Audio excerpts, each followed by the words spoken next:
ಒಮ್ಮೆ ಈ ರೀತಿಯಾದಂತಹ ನೀವು ಯಾವತ್ತೂ ಮಾಡಿರದಂತಹ ಸ್ನ್ಯಾಕ್ಸ್ ರೆಸಿಪಿಯನ್ನ ಈವ್ನಿಂಗ್ ಟೈಮಲ್ಲಿ ಟ್ರೈ ಮಾಡಿ ನೋಡಿ. ಖಂಡಿತವಾಗಿಯೂ ಫಿದಾ ಆಗ್ತೀರಾ. ಅಷ್ಟು ರುಚಿಯಾಗಿರುತ್ತೆ, ಅಷ್ಟು ಕ್ರಿಸ್ಪಿ ಮತ್ತು ಅಷ್ಟು ಸಾಫ್ಟ್ ಆಗಿರುತ್ತೆ. ಇದನ್ನ ಯಾವ ರೀತಿಯಾಗಿ ಮಾಡಬೇಕು ಹೇಳ್ಕೊಡ್ತೀನಿ. ಈಗ ಮಳೆ ಬರ್ತಾ ಇದೆ, ಚಳಿ ಆಗ್ತಿದೆ, ಈ ಸೀಸನ್ಗಂತೂ ಪರ್ಫೆಕ್ಟ್ ಅಂತಾನೆ ಹೇಳ್ಬೋದು ಈ ರೆಸಿಪಿ. ಬನ್ನಿ ನೋಡೋಣ ಯಾವ ರೀತಿಯಾಗಿ ಮಾಡೋದು ಅಂತ.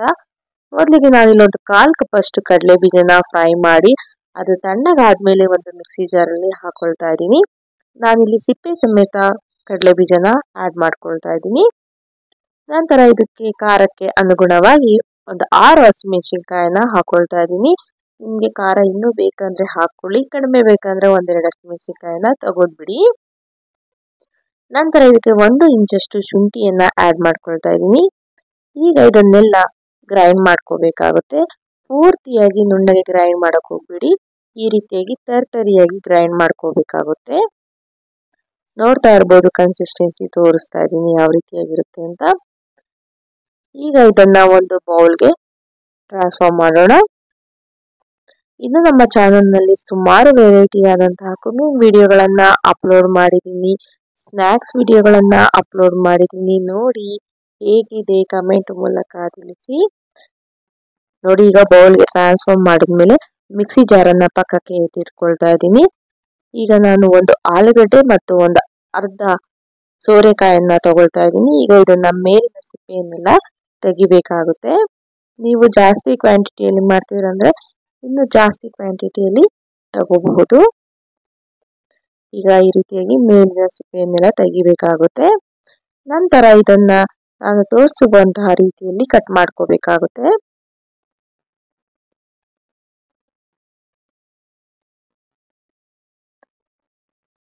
ಈ ರೀತಿಯಾಗಿ ಮೀಡಿಯಂ ಸೈಜ್ ಅಲ್ಲಿ ನೀವು ಕಟ್ ಮಾಡ್ಕೊಳ್ಳಿ ಸೋರೆಕಾಯಿ ಮತ್ತು ಆಲೂಗಡ್ಡೆಯನ್ನ. ನಮ್ಮ ಚಾನೆಲ್ನಲ್ಲಿ ಸ್ನ್ಯಾಕ್ಸ್ ರೆಸಿಪೀಸ್ ಅಲ್ಲದೆ ಲಾಗ್ ರೆಸಿಪೀಸ್ ಗಳನ್ನು ಅಪ್ಲೋಡ್ ಮಾಡಿದ್ದೀನಿ, ಅವುಗಳನ್ನು ಸಹ ನೋಡಿ ಹೇಗಿದೆ ಕಮೆಂಟ್ ಮೂಲಕ ತಿಳಿಸಿ. ಈಗ ಸೋರೆಕಾಯಿ ಕಟ್ ಮಾಡಿ ಆಗಿದೆ. ಈಗ ಆಲೂಗಡ್ಡೆಯನ್ನ ಕಟ್ ಮಾಡ್ಕೊಳ್ತಾ ಇದ್ದೀನಿ. ನೋಡಿ ಈ ರೀತಿಯಾಗಿ ಆಲೂಗಡ್ಡೆಯನ್ನ ಕಟ್ ಮಾಡ್ಕೋಬೇಕಾಗುತ್ತೆ. ಈಗ ಆಲೂಗಡ್ಡೆ ಮತ್ತು ಸೋರೆಕಾಯಿನ ಕಟ್ ಮಾಡಿಕೊಂಡು ರೆಡಿ ಆಗಿದೆ. ಈಗ ಇದನ್ನ ನಾವು ಪಕ್ಕಕ್ಕೆ ಎತ್ತಿಟ್ಕೊಂಡಿರುವಂತಹ ಮಿಕ್ಸಿ ಜಾರ್ ಏನಿರುತ್ತಲ್ಲ ಅದರಲ್ಲೇನೆ ಹಾಕೋಬೇಕಾಗುತ್ತೆ.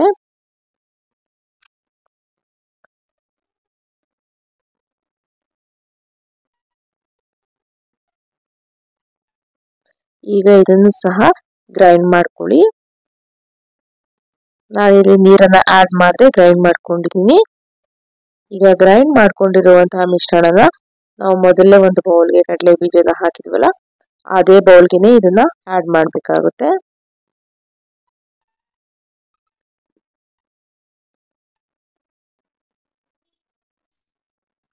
ನೀವು ನೀರನ್ನ ಆಡ್ ಮಾಡಬೇಡಿ, ಯಾಕೆಂದ್ರೆ ಸೋರೆಕಾಯಿ ಮತ್ತು ಆಲೂಗಡ್ಡೆಯಲ್ಲಿ ಸ್ವಲ್ಪ ಆಲ್ರೆಡಿ ನೀರಿನ ಅಂಶ ಇರೋದ್ರಿಂದ ಅದೇ ನಿಮ್ಗೆ ಸಾಕಾಗುತ್ತೆ. ಈಗ ಒಮ್ಮೆ ಕೈಯಿನ ಸಹಾಯದಿಂದ ಅಥವಾ ಸ್ಪೂನಿನ ಸಹಾಯದಿಂದ ಮಿಕ್ಸ್ ಮಾಡ್ಕೊಳ್ಳಿ. ನಂತರ ಇದಕ್ಕೆ ರುಚಿಗೆ ತಕ್ಕಷ್ಟು ಉಪ್ಪನ್ನ ಆಡ್ ಮಾಡ್ಕೊಳ್ಳಿ. ಹಾಗೆ ಸ್ವಲ್ಪ ಅರಿಶಿನ. ನಂತರ ಇದಕ್ಕೆ 1.5 ಕಪ್ ಅಷ್ಟು ಅಕ್ಕಿ ಹಿಟ್ಟನ್ನ ಹಾಕೊಳ್ತಾ ಇದ್ದೀನಿ. ನೀವು ನೋಡ್ಕೊಂಡು ಅಕ್ಕಿ ಹಿಟ್ಟನ್ನ ಆಡ್ ಮಾಡ್ಕೊಳ್ಳಿ. ನನಗಿಲ್ಲಿ 1.5 ಕಪ್ ಅಷ್ಟು ಅಕ್ಕಿ ಹಿಟ್ಟು ಕರೆಕ್ಟ್ ಆಯ್ತು. ನಂತರ 1 ಸ್ಪೂನ್ ಅಷ್ಟು ಜೀರಿಗೆಯನ್ನ ಹಾಕೊಳ್ತಾ ಇದ್ದೀನಿ. ನೀವು ಇದಕ್ಕೆ ಸ್ವಲ್ಪನೂ ಸಹ ನೀರನ್ನ ಆಡ್ ಮಾಡಬಾರ್ದು, ಅದರಲ್ಲಿರುವಂತಹ ನೀರಿನ ಅಂಶದಲ್ಲಿ ನೀವು ಕಲಿಸ್ಕೋಬೇಕಾಗುತ್ತೆ ಅಕ್ಕಿ ಹಿಟ್ಟನ್ನ. ನಿಮ್ಗೆ ಮತ್ತೆ ಮಧ್ಯದಲ್ಲಿ ಏನಾದ್ರು ಸ್ವಲ್ಪ ಅಕ್ಕಿ ಹಿಟ್ಟು ಬೇಕಂದ್ರೆ ಇನ್ನೊಂದ್ ಸ್ವಲ್ಪ ಆಡ್ ಮಾಡ್ಕೊಳ್ಳಿ.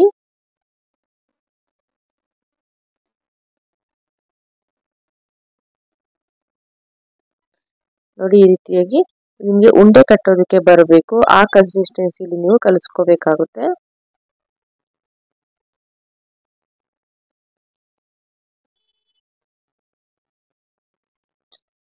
ಈಗ ನೋಡ್ತಾ ಇರ್ಬೋದು ನಾನೀಗ ಚಿಕ್ಕ ಚಿಕ್ಕದಾಗಿ ಉಂಡೆಗಳನ್ನ ಮಾಡಿಕೊಂಡು ಒಂದು ಪ್ಲೇಟ್ ನಲ್ಲಿ ಎತ್ತಿಟ್ಕೊಳ್ತಾ ಇದ್ದೀನಿ.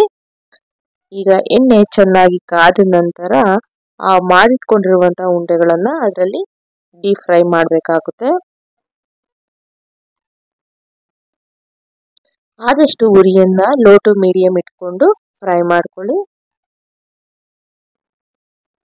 ನಿಮಗೆ ಒಳಗಡೆ ಸಹ ಚೆನ್ನಾಗಿ ಕುಕ್ ಆಗಬೇಕದು. ಆಗ ನಿಮಗೆ ತಿನ್ನಲಿಕ್ಕೆ ಕ್ರಿಸ್ಪಿಯಾಗಿ ಸಾಫ್ಟ್ ಆಗಿ ತುಂಬಾನೇ ಟೇಸ್ಟ್ ಅನ್ಸುತ್ತೆ. ನೀವು ಒಂದೇ ತರ ಬೋಂಡ ಬಜ್ಜಿ ಪಕೋಡ ತಿಂದು ಬೋರ್ ಆಗಿದ್ರೆ ಒಮ್ಮೆ ಈ ರೀತಿಯಾಗಿ ಡಿಫ್ರೆಂಟ್ ಆದಂತಹ ಈವ್ನಿಂಗ್ ಸ್ನ್ಯಾಕ್ ನ ಟ್ರೈ ಮಾಡಿ, ಖಂಡಿತವಾಗಿ ಇಷ್ಟಪಡ್ತೀರಾ.